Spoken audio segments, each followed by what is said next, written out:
So I'm back to Charlemagne, and this is turn 3, which is, I think, 781 to 785 AD. So you got 5 years covered in this period, and I'm just going to go through the game term.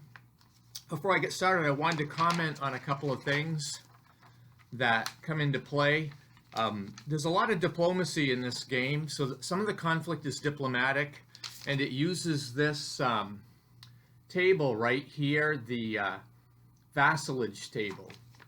So to use this table, you need to have the stratagem chit. You need at least one vassalage chit to roll, and the other player can play his vassalage chits to cancel yours out. So you can never really have enough of these. And depending on how many chits in differential that you get, depends on if you're going to roll on the 0 column or the 5+ column. Now, if you control all of the burghs in that area, there's a lot better chance that you're going to get the vassalage. So there's a +1 column shift for that. And also, if you're the empire player and you're trying to get vassalage from a Christian area, you get another column shift for that. So this is fairly an effective way to get control for the empire. So just wanted to comment to that. There are also some other events in here that affect vassalage checks. They're powerful events because instead of counting as one chit, they count as two. But they're often only useful in certain regions where there was some political advantage involved. So that's one of the things I wanted to comment to. Another thing, there is a conversion table. So if you have a force that's operating in a region, you can pay the operations points 4 out of however many you have for that, representing that 5-year period. You can spend 4 of those points and expend a missionary chit, at least one, to roll on the conversion table. And this table is very much like the vassalage table. It goes 0 to 5, and modifiers can shift the column. So the more missionary chits you play, you can pump up the column. On the other hand, the other player can play missionary chits to cancel yours ones out. And if you have all the burghs in a region, that's going to give you a column shift on this chart. And if you're trying to convert a Muslim region, you're going to have a negative column shift. And of course, with this chart, you can have a no effect or you can have a conversion, but there can also be a reaction result. So that's a failure, sort of, and but the enemy player gets to draw a stratagem chit as a compensation. You know, this is representing the negative effects of trying to coerce the populace into your religious views. So those are just a couple of things I wanted to comment to in this game. Another thing too is there's a random events table. Both players roll on it at the beginning of their turn. It's an 11 to 66 chart, and a big chunk of it is potential revolts. And so if you roll on one of those, it tells you which areas to look into. And there's a revolt table with a 1 through 6 die roll. A few modifiers as well that might affect this. I mean, a Christian area is less likely to revolt against, you know, the empire, for example. So those are some of the things that come into play, and you'll see the effects of those in game turn 3 most likely as we play through. So thank you, and let's go down to the map for 781 through 785. So in 781, this is turn 3. The empire ended up being able to collect an additional stratagem chit because I had built that civilization up in Verdun. So I had 2 civilizations, Verdun and Aachen. So this was useful to get a little bit of a jump here. But I did my main work during the vassalage phase. I think I expended 4 or 5 vassalage markers, plus the Crown of Pavia.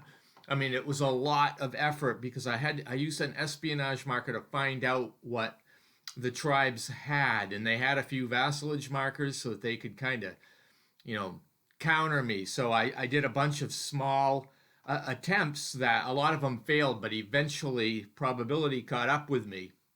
And so Lombardy actually came around and joined Charlemagne's empire. And then I had the crown of Pavia chit, which I also used. I mean, the tribes were pretty much expended of being able to counter this, and I got a very good die roll, and I got the Benevento provinces to also convert over to the empire. So you can see Charlemagne did some good work here with use of strategy, cunning, diplomacy, and bribes, and everything else that he might have had in mind at this point. So I went ahead and collected my treasury, which I got quite a bit of money in Charlemagne's empire, and then I spent a lot of it on stratagem, which basically represents investing in like political and diplomatic and these, you know, more subtle forms of control and conflict rather than direct battle. So that was profitable, I think.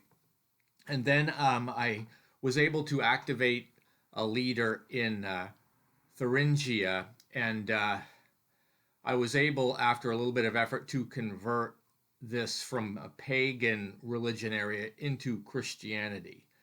And then I had the leader from Thuringia move and up to the Saxons that were where the burg of Frankfurt used to be. They're hoping to rebuild the burg at some point, but I went there and attacked them, and I got a defender defeated result, so they lost a militia unit and then had to retreat. I still had more operations points because, again, this is a 5-year period of this group.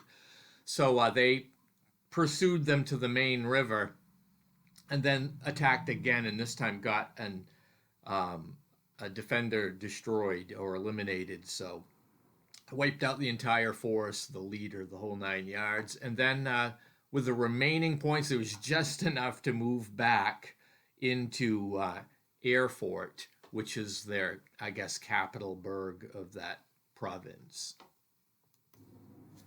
Then I had a leader in Lombardy to activate, and basically went with a very, overwhelming attack against the Republic of St. Peter at Ravenna, and easily dispatched that unit, and then moved down toward Rome but didn't attack. Had a second leader activate and moved up toward Rome as well, and got a defender defeated result, which wiped out half of the force of the Republic of St. Peter. And then I had more operations left, so I attacked again, and this time Rome capitulated to the leader. These are basically Lombardy forces. So Rome is a civilization, so that could be very good for the empire player to have Rome. It's too bad I had to take it by force, but that's how this game played out. I also decided to start taking some action into the area of Cordoba, and I had to invade. They were neutral, but I just invaded them with the empire, and Barcelona fell fairly easily with a fairly large force, and they also lost a fleet there. And I was able to continue more operations with this group of empire troops, and they marched toward Tortosa and fought another battle there and eliminated the defenders. Then continued moving to Valencia, which has a civilization marker, and that force also was dispatched. And then finally, I got a group to move into attack Saragossa, which also eliminated the defenders there and captured that burg. And the other units that I had dispersed, I just went and backfilled, had them march in to occupy these burgs. I also used a bunch of missionary markers to try to convert this area because it's Muslim, and I tried to convert it to Christian. But the tribal player had, I think, 3 missionary markers that they could play to kind of counter my efforts. So it didn't go so well, but I did make them expend all those markers, and it's harder for them to get them back than for me. anyways, that's kind of how things went in the Emirate of Cordoba. I decided to finally use Charlemagne, and unfortunately, I rolled a horrible die roll, and I had a slow unit with him, and so I ended up just basically redeploying him to Aachen, and then I got another leader in that area and activated them, and he went after the rest of the Saxons and got a really good defender defeated result, and then continued moving, attacked them again in another battle, and then basically got a bloodbath. So both sides took some losses, but the Saxons pretty much aren't on the map anymore, so we'll have to wait for the levy phase to see what ends up coming back. But I pretty much am winding up the Empire's turn here. So during the Saxon turn, they got lucky with their event. They got optimism, so they got 3 free chits from the pool, and then they got their collected their treasury, and I mean there wasn't a whole lot that they could do, but they did make a an attempt to change Benevento back to at least to neutral, but it failed. The conversion attempt failed. The Empire has a lot of diplomatic cards to play, so it kind of neutralized it and gave them a very low probability of having success. So that didn't work. I did levy a couple of Saxon units back into play, but basically their 2 burgs have been pillaged and destroyed, and so there's really not much that they can do. So I maneuvered them as much as I could to try to prevent gains, but this is starting to slip towards Charlemagne, and we'll see what happens as time marches on. But I believe this is the end of the turn for 785 AD. So thank you for watching, and I hope you have a great day.